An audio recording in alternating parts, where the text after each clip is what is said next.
What's up, everybody? Welcome to episode number 2 of Blue Devils In Depth, where we cover everything Lawrence Tech Athletics.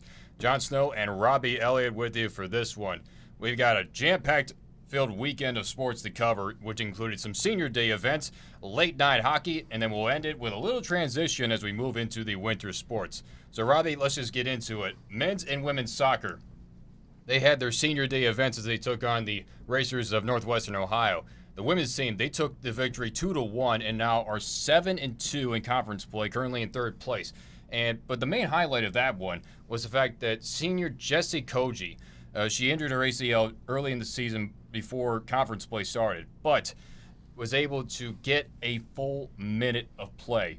Head coach Andy Richards was able to get one of his captains and one of his main leaders out there on the field. Talk about that kind of a moment. I mean, this is why you play collegiate athletics. This is why you play sports in general. As a fan, as a teammate, shout out to Coach Richards for that, because those moments is what, when all said is done, when all is said and done, right, and she's looking back in her senior year, that moment's going to stick out. When she's looking back at her career in general, she's going to look back at that moment. That's going to mean something to her. That's going to build that connection between her and Coach Richards forever. Reading that stuff just makes me smile, man. As a former athlete, you can only imagine what that feels like, especially even just leading up to that moment, not being able to play your senior year. That's just so hard.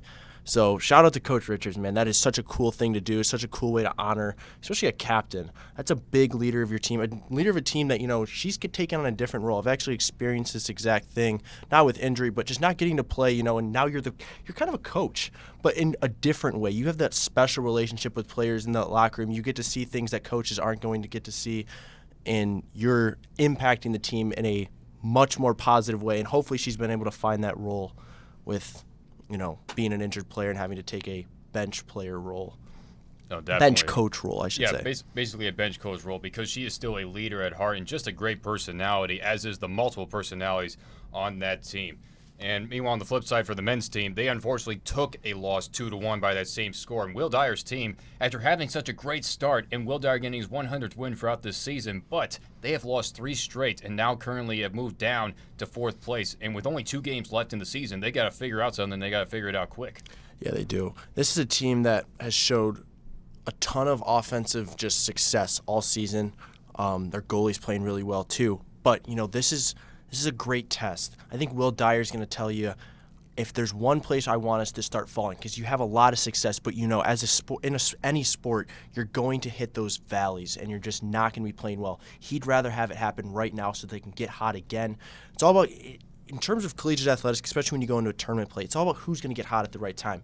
You can look at the standings, you can pick all of it apart and say, yeah, well, this team I think is going to win. But it's all about who's going to get hot at the right time, get through this valley, start getting hot again. I think Will Dyer is going to say that he thinks that this is the right time for it to happen, so they can start picking that back up, find that momentum that they found early on in the season, and hopefully, make a deep tournament run. No, definitely, and hopefully just, if anything, just stay within that 4th place spot, because they would still be able to host one of the rounds of the tournament coming up. Absolutely. That's huge too, because maintaining spots, now it's not about, let's just not fight for wins and losses, but let's just keep that home field advantage. Being able to play at home is such a comfortable thing, especially in NAIA athletics when, travel isn't the same as it is at the Division I level. It definitely has an effect on that away team opposing to be a host of a playoff event. And now we transition from the turf to the ice. And we'll start with the women's team, because they were on the road in Illinois taking on the Spartans of Aurora University. And the Blue Devils, they took both games, scores of 4-0 and also 2-0. They improved to 4-2 on the season, and they will have action when they hit the road as they go to Pennsylvania for the Pittsburgh Showcase. They're taking on the universities of Westchester University of Pennsylvania, Rowan University, and they also take on Navy, the Naval Academy.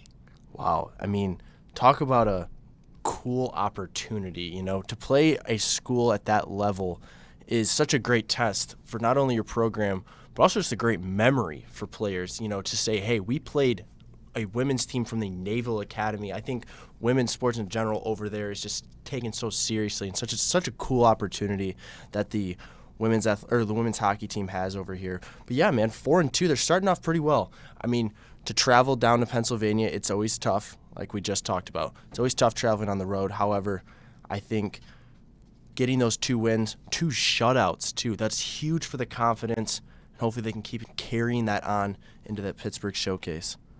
Lawrence Tech women's hockey is only in their second season, but yet they have a tough schedule like that, but a great schedule in order to really boost up their confidence as they went from a team of only 8 players now up to 12. Right, and you comment on that tough schedule, right? Their only 2 losses came to a Division I team, and not even to peek too far ahead, but then they're going to play West Virginia University, Central Michigan. Like, this is a team that's going to get tested, but playing these teams, and everyone will always say this in any term, in talking sports in general, playing hard teams builds up so much confidence, builds up so much, I don't even know how to put it, but just playing those better teams allows you, when you're playing teams at your level again, whether it be in terms of divisions or just in your conference, you are more prepared, and those teams make usually deep tournament runs. Now transitioning over to the men's team, they had a jam-packed weekend as there was a lot of scores aplenty. We'll start with the D1 team. They took on Rochester in WHAC play over the weekend, and this team just went off. A combined 22 goals for those 2 games. It was back-to-back shutouts, and they have now won 3 straight after having just a bit of a rough start. And again, it was back-to-back splits in conference play. Right. This team, watching both of those games, their offense looked beyond fundamental. The fundamental things were coming so easy to them. The shots they were getting were such high percentage shots. It wasn't like, they had a couple shots where, stick flies up in the air, right, goes right through the goalie's 5-0. But they weren't even just getting lucky. This team was seriously executing the fundamentals so well, and it was great hockey to watch. Huge for them going into a game against Indiana Tech, who's a very good hockey school. And then on the flip side for the D3 team, they were facing off against the Bulldogs of Adrian College, and they took care of business too. 5-0 at Farmington Hills Ice Arena. Then on the road the next day, 5-2 out there in Adrian. And currently D3, they're 3-0-1 in their conference setup, so they're off to a really, really good, consistent start. Yeah, and this is a good win. Adrian College is always, whether it's at the Division I level or the Division III level, is always pumped up very good hockey programs. So for them to pick up the win like that should be a very good, big confidence boost as they head into the Northwood University. I think they stay at home, if I'm not mistaken, and which is going to be another great program, a great test, but big win for them against Adrian. Big 2-game win, I should say. No, definitely when you're taking on teams like that. And now a little bit more of a transition. We're going to go to cross country because men's and women's, they competed at the Great Lakes Invitational in Grand Rapids. And trying to favor now, they bring in their best as they will compete for the WHAC championship taking place back in Grand Rapids. And that'll be on November the 3rd. And from there, Blue Devils look to go to NAI National Championships in Vancouver, Washington on November the 17th. Yeah, this is a great opportunity as a program, as an athletic department in LTU. You always want to rack up those conference dubs, those conference championships. And I think they're in a great place to pick one of those up and represent the Blue Devils at a national championship, at a national stage down in Washington. And then from the cross-country stage, we move quickly to the hardwood at being women's volleyball. And they're right now in the second half portion of conference play, and they're already halfway through it. But they started out, they've won 4 out of their last 5, in which their last matchup was a loss against Siena Heights over the weekend in 5 sets. Still, 5-set loss, you can still look at the last 5 games and say this is a completely different team than how conference play started. Absolutely, and just like we just pointed out, when talking about the men's soccer team, it's all about getting hot at the right time. It's not about how you start the race, it's how you finish. And like you said, you cannot complain about a 5-set loss in volleyball that's taken a team deep, that's showing grit, that's showing you're able to go all 5, which is huge because to have the endurance as a team to carry those out, you're eventually going to find your wins in those 5-set matches. Volleyball will have their senior day against the Racers of University of Northwestern Ohio this Friday on October the 20th. Then the next day, they got another tough matchup against Indiana Tech. And then after that, but not before they face off against Lords tomorrow night. So Right. They got 3 straight home matchups, and then they finish on the road with 2 games to finish out their conference season. And that's huge. Staying at home, riding momentum, beating Madonna 3-0, and then like we just said, 5-set match loss against Siena Heights. Conference, they got senior day to look forward to. This team has got to be feeling good. They're hot, but not only that, they're staying at home. The vibes around in the locker room are probably great, I would imagine. And I fully expect, them to ride this wave and actually probably take at least 2 or 3. No, definitely. And going back to that Madonna win, a 3-0 straight set victory. Any athletics program here at Lawrence Tech would know that when you face Madonna, even on their worst day, it is a must-win situation. So to do that against a Madonna high-ranked team and in straight sets at home, that's quite impressive. Right. It's like we can allude that to kind of the Michigan State rivalry. This is at the NAIA level, right? And to do what Michigan did against Michigan State, that's what that win means to the Lawrence Tech Blue Devils. And some quick updates about some teams that have just gotten done with their fall schedule as of sorts. Softball officially finished their fall scrimmage schedule, and now they'll just be continuing out their practices until their first official games until February 9th. And Robbie, you and I, both as baseball guys, we had a bit of fall schedule times before the pandemic hit. So for softball, for them to have an elite scrimmage schedule, because they were taking on teams like Wayne State and Notre Dame, I mean, you set up that kind of schedule to prepare yourself for the spring. That's got to be elite. It is. It's truly elite is the only word I would use to describe a schedule like that.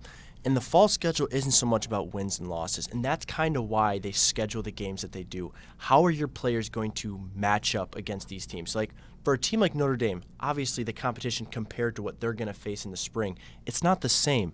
But at the same time, they're able to get freshman looks. But not only that, for Lawrence Tech, this is an opportunity to see who are your legit players, who's going to show up against these super good, just super good talent. Even a freshman at the Division I level is so much better than anyone you're going to face, any senior you're going to face at the NAIA level. So it's a great test to not only see how your team matches up, but see how individuals match up.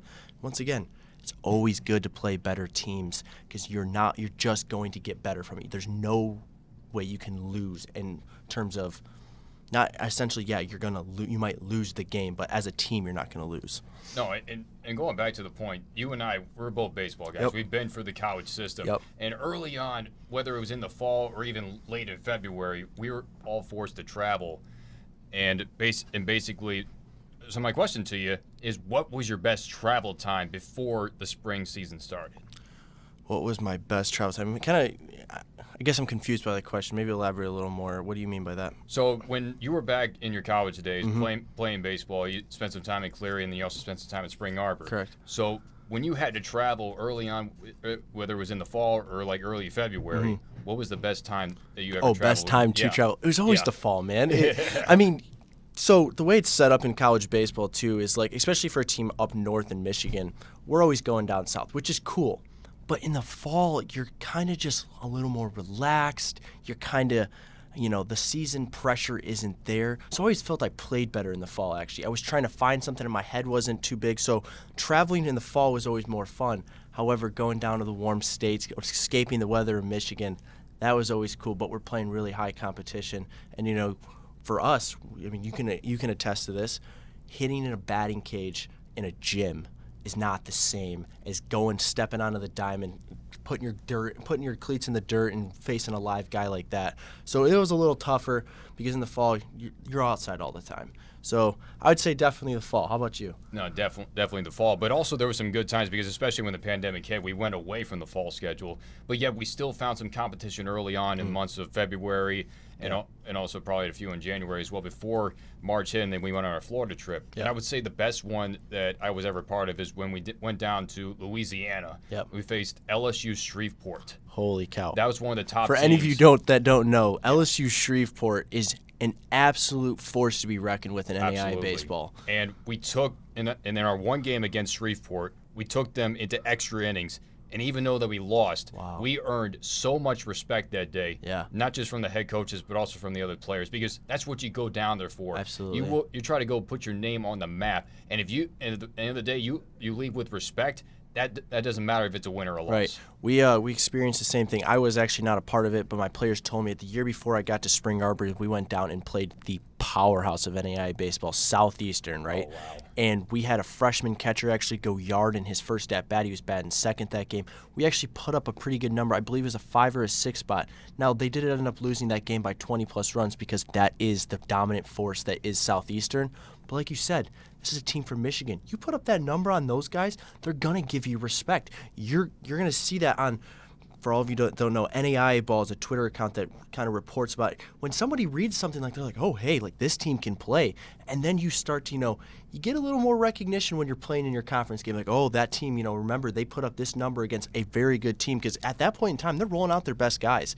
Like, whether you think it or not, those guys got to get ready for that heavy spring season. So when you're playing in the early spring or winter, if you want to call it, they're still rolling out their best guys. So it's very respectable to put up big numbers against those teams like Shreveport and Southeastern. Yeah, definitely, especially against teams like Shreveport.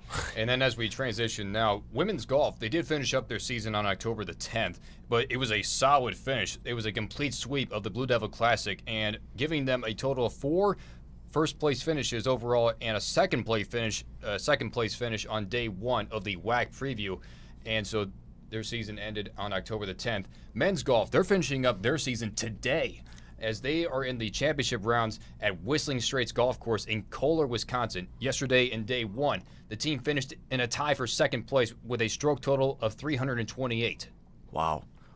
Yeah, great for the golf programs. That is a tough place to play. I'm not sure this place is hosted, I believe it's U.S. Opens. It's hosted a Ryder Cup, I know that. So this is a very tough golf course, and for the guys to go out there and put up great numbers like that, like you said, tied for second going into the last day, that would be huge. Once again, as an athletics department, you want to see someone as a fan or even just the higher-ups, they want to see those tie for those top 3 finishes in conference tournaments or even just the championships in general. And obviously we can see that our men's golf team is competing for one as we speak. No, definitely. This team has been solid and consistent all year. They have 5 first place finishes, 3 second place finishes. Their only tough challenge that they faced so far is when they were at the Folds of Honor Challenge at Grand Valley State, and they finished in 7th place on both days.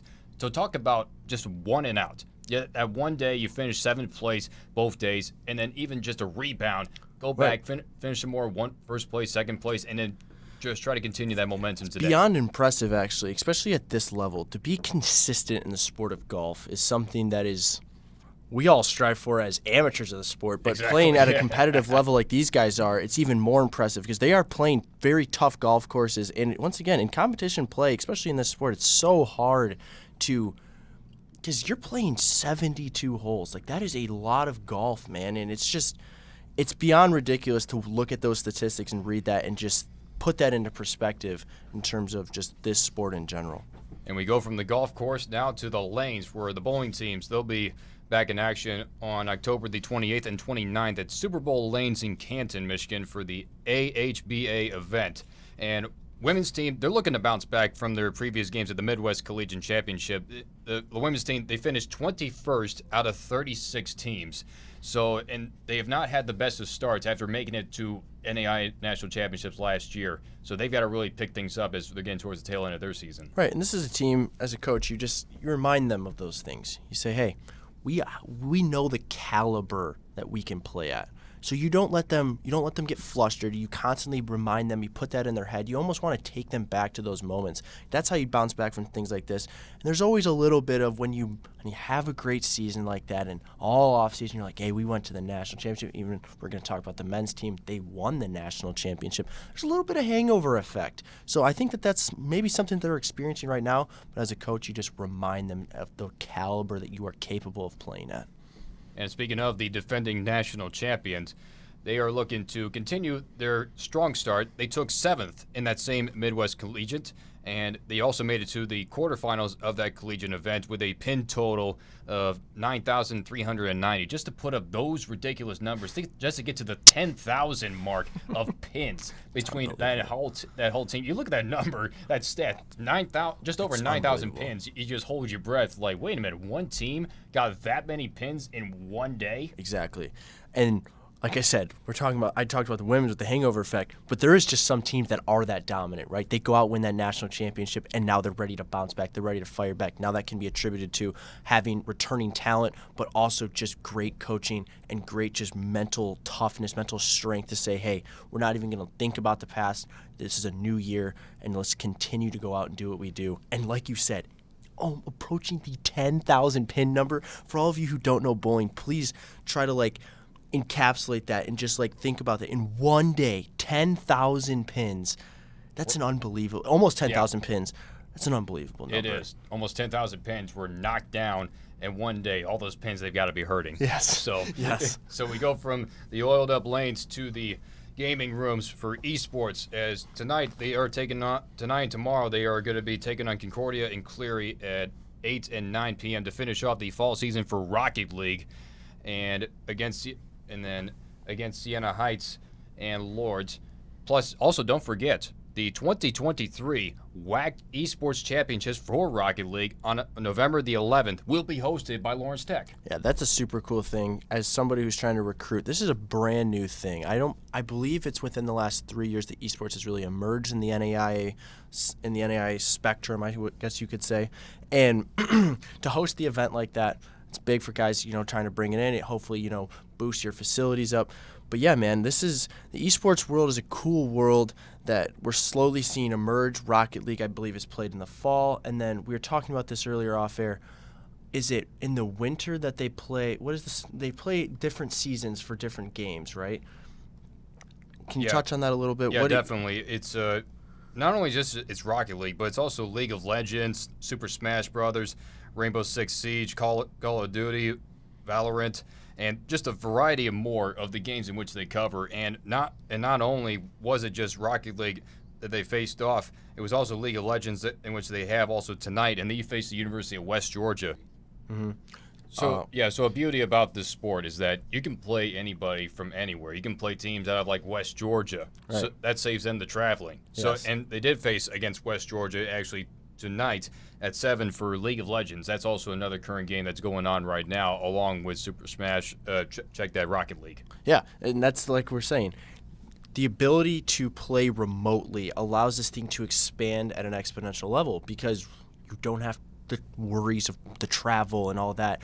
And like everyone's playing these video games, so to play this competitively, to play it around the large spectrum of the country, I think it's just such a cool thing to witness because both schools that now I've been to at Cleary, Spring Arbor, and Lawrence Tech have all begun developing it. We actually saw a brand new room at Cleary, and we're obviously getting the facilities here at Lawrence Tech are good enough to host this national championship. So I think it's super cool. It's something cool to like watch it develop because something like this is going to pick up really, really fast, especially with the ability to play all over. And that's one beauty about this university. And I came here, my freshman year was 2018. That was the year in which football came back, and we will touch on football in a little bit. Yeah. But that was the first year that football came back. And so from going from that, building up a stadium, and also adding on more teams and seeing more teams just get better and better every single year. Women's lacrosse, men's bowling, baseball had some great seasons, softball. Everybody always had a good, consistent season. To be a part of a university that keeps growing every year in one aspect or another, that's something very satisfying. Yeah, and like you said, as a individual who watched the football team grow up, like watching something like this grow is super, super cool, and it's super encouraging for not only as a student, because you're going to get to talk about these things. We get to cover this stuff, so we're going to be able to like talk about, hey, in a couple of years, not necessarily us, but go back and look like, hey, this is where we were at then, and now look at it. Look how large it is. Look how many more games we're playing. Look how many more players we have. Look how much better our facilities are. Exactly. And touching on football, they had a bye week this week as they prepare to take on Siena Heights this coming Saturday on the road in Adrian. And the previous game, it was not pretty. It was a 56-7 loss that they took on the road to St. Francis. They just need to really rest and recover because it has been just a bit of an injury bug that's been bothering them the entire year. Yeah, it's tough. The NAIA for football, especially the conference that we compete in, it's got teams, I want to say 3, correct me if I'm wrong, 3 nationally ranked teams. Yep. That is, as a new program, like you said, you were a student when this thing came back. This thing is still developing. This thing is still growing. They're trying to find their way around this thing. So, yes, seeing a game like that, it's not expected, but it's just you have to give them a little credit where credit's due. Injury bugs, new program, going against teams that are nationally ranked that have been doing this for so long. It's tough to watch as a fan right now, but I see positive things grow. I see this program growing. I see this thing getting better because football is such a large sport at whatever level you're playing at. There's no reason why this thing won't be developing into something, maybe even a national contender for that top 25 ranking. No, and definitely. And this is the tail end of the season. You got two in-state rivals coming. You got Siena Heights, and then you finish out your year against Madonna, which is always the top rival, the I-96 County Line Classic. Yes. And then even before that, you have Senior Day at home against Taylor. And you're facing also the bottom of your own division, so you've got to really step it up to make an impact towards next year. They got to finish out strong. Exactly. You just hit a point that is so important. We've been talking about it this whole show. It's not about how you start, it's about how you finish, right? You want to create a program and gain momentum into the next season, gain a little bit of momentum in recruiting. This is how you finish, especially a game like Madonna. The records when that game plays, this is the rival. We just touched on this. This is a game that you want to win. So you throw the records out. You say, hey, let's just put it all on the field, leave it all out there. I believe that is the last game of the season too. So you're really going to see two teams lay it all out there, rivalry game. That one should be super fun to watch and hopefully just encouraging for the future to come for the Lawrence Tech Blue Devil football team. And everything has been encouraging. Not only the fact that this team is continuing to grow, but also the fact that coverage-wise it's growing because all the home games this year, in fact, most of them, everything has been done on TV 20 Detroit. Out of the partnership with WXYZ and TV 20, all the broadcasts, you and I have been a part of it with the production staff. The fact that that coverage is so crucial. It's not just like via YouTube anymore. It's also more to the local Metro Detroit area. Absolutely. And as recruits, seeing those cameras down in the field, we've manned a couple of those cameras, getting in players' faces, seeing reporters on the sidelines, on the field, a pregame show. It makes it feel like a little bit more of a professional environment. And that's the stuff that makes you play a little harder and, make those big highlight plays so you can run to the camera and get in front of it. That's how you attract recruits. If you don't have the flashy stuff in terms of facilities and all that, maybe even not even just facilities, but the wins and the, we were in the top 10 last year, we were in the top 25, whatever. Having stuff like that, that is huge for a program like this to, gain momentum in the recruiting world, but also just get your guys to play a little harder because you want to be able to look back, have that recording and say, hey, look at this play, remember this play, post it on your social media. Those are huge things, and I think that is a great point to bring up. And terms of leveraging this program in the positive direction. Absolutely, indeed. Now we're going to talk about some high-stakes upcoming matchups, and we're going to start off with soccer. Both men's and women's, they take on Aquinas. Both Aquinas teams are at the top of the WHAC right now, but primarily on women's, they are within the top 10 of the NAIA rankings. And a huge part of that, they lead the NAIA in shutouts with 13 on the year. 13, ladies and gentlemen. That is... I went to a program that had a very, very competitive soccer team, but National championships last National year. Championships, they went a year with probably more shots than that. But it's a rare thing to do that. And to see Aquinas do that at this level, this is a very competitive conference, very tight-knit conference, to be honest with you. So to see a team like Aquinas pull away like that, this is going to be a huge matchup to really test how well this Lawrence Tech team is because they've been playing very well. Very well. So now you see, okay, we're walking into the Aquinas game. Their goalies are just playing out of their minds. What did you say their save percentage was? Their save percentage, actually, it's goals against average, which is basically the amount of goals that you would averagely give up during a game. Their average is .13, and that also leads the NAIA stats. The fact that their goalies as a unit all combined to get that low of a number, you're not even to a half goal. Yeah, that's pure dominance right there, right? And so, as for Lawrence Tech, you want to just you truly want to be able to pepper that goalie. You want to have the offensive attack be winning that time of possession.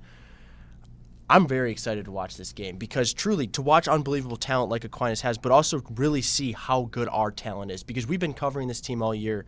And they really have. They've showed up very well. Like, this has been a very promising team. This has been the highlight team kind of this athletic department this fall. So far, yeah, and all led by Deanna Hill, fifth-year senior. She leads the team in goals and also in shots on goal. She actually just won co-offensive player of the week for the WHAC. Absolutely, indeed. And just that much of a standout because she's had a goal in the last three or four so games. And the fact that she continues to lead this team by example and just keep putting shots on the net. And that game is tomorrow night. And also the fact that me and Jan Verger will be calling that game, and also the fact that Senior Day was this past weekend. So what is this home game all about? It is a pink out because October is National Breast Cancer Awareness Month. So Lawrence Tech, the women's team, will be paying their tributes to the awareness. And that actually helps this game for Lawrence Tech because there's nothing. You want to give your team a little bit more of an advantage, give more of a reason to play. We were just talking about having, football games on TV 20. Let the fans come out. Let the environment, be a little rowdy. That's what kind of elevates their players' games a little bit that you can't really teach or coach, right? Having the adrenaline running through your veins as you're seeing your fellow students in the stands. Hopefully, we can see that give them a little bit more of an advantage and hopefully come out with a very huge win against Aquinas. Because right now, Lawrence Tech, the women's team, they sit in third place.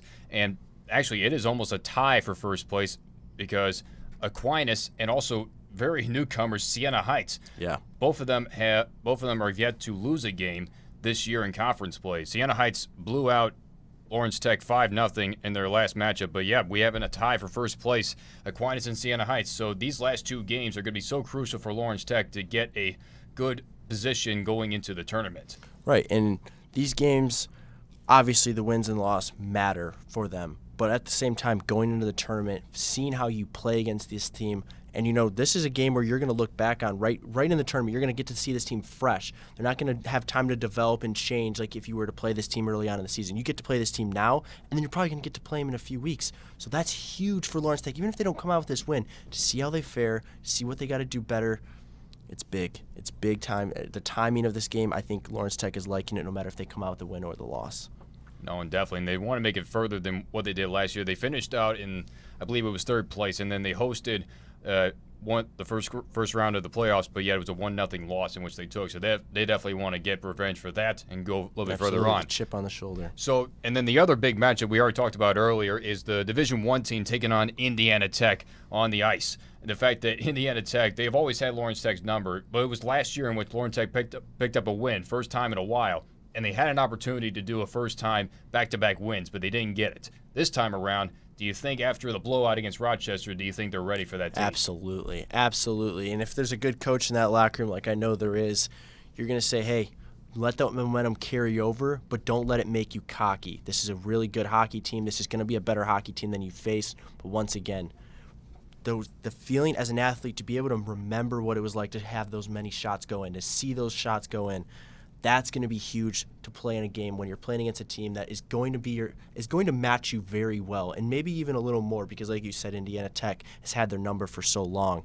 But winning the way they did those last two games, I think propels this team in a very positive direction, in a very positive limelight to win this game, and hopefully is playing very well in the mental side of the athletes playing in this game. That will be on Friday. And also, along with D1, D3 will be taking on Northwood, so those games will be back-to-back at Farmington Hills Ice Arena, also on the Lawrence Tech Sports Network. We're going to finish this second segment of Blue Devils in Depth with a leading up, if you will. Basketball is going to be starting right before the end of the month. The men's team will open up their season on the road. They take on Indiana University at South Bend on Saturday, October 28th.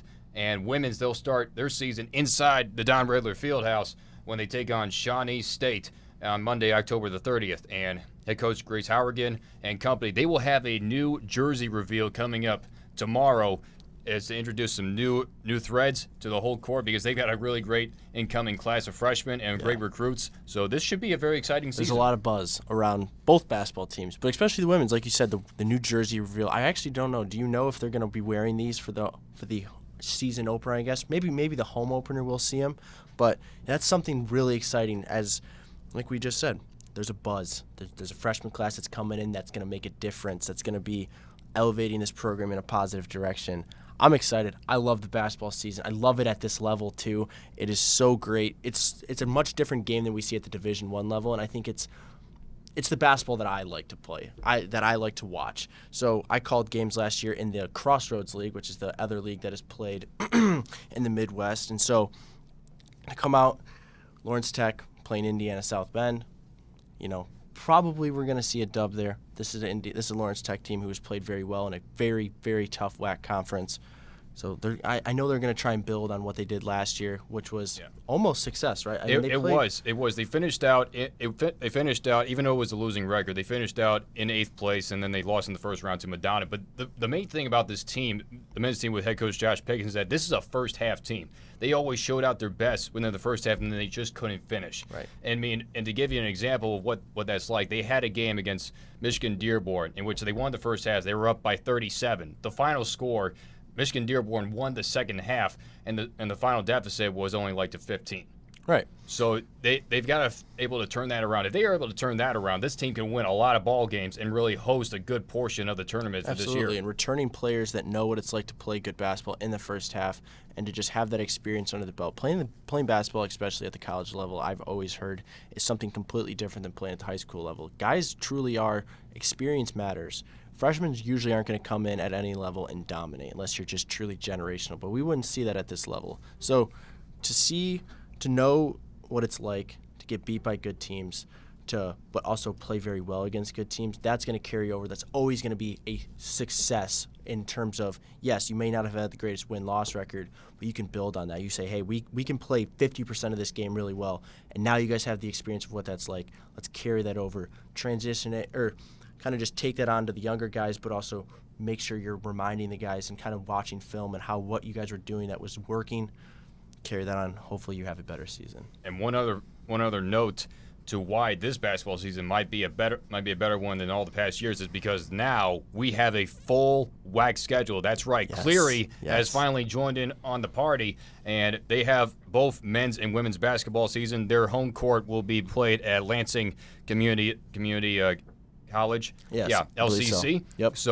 So yeah, and you went to Cleary for a little bit. Yes. How satisfying is that? That's another program that's also continuing to build up their athletics. Absolutely. This is a program that we're seeing do exactly kind of what LTU is doing. So for them to get into the basketball room, I remember when those conversations were beginning. I actually know some people who were getting early on recruited for the men's and the women's team.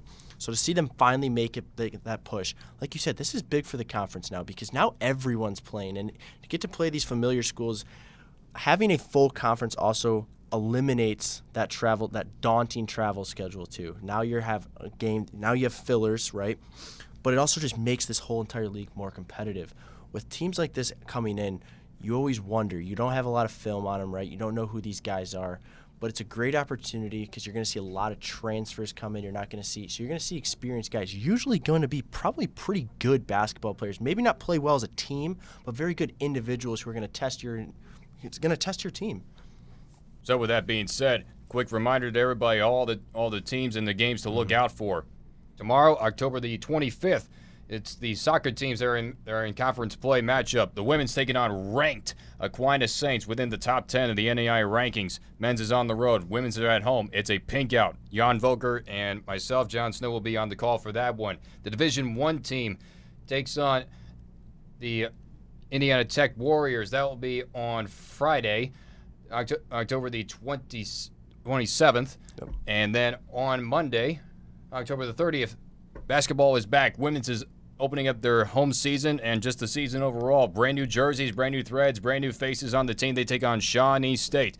So everybody better tune into the Lawrence Tech Sports Network this upcoming week and into the next week. So that's going to wrap up everything here for episode number 2 of Blue Devils in Death. Robby Elliott, John Snow, we're signing off for now. We'll see you next time.